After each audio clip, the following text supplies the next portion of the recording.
In this multiple choice question, they are insisting us to specify the correct option showing coiled RNA strand and capsome here.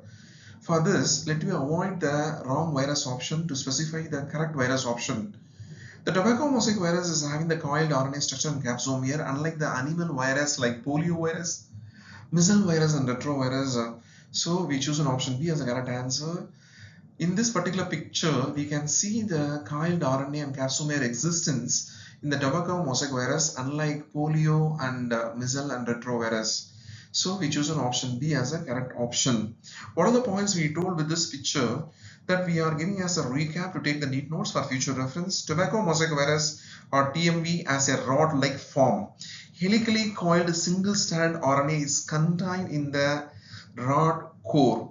The infectious portion is surrounded by a capsid, a protective layer of a protein. Capsid have antigenic property and are made up of tiny subunit called capsomere. With this specification, we choose an option B as a correct answer to secure 4 mark.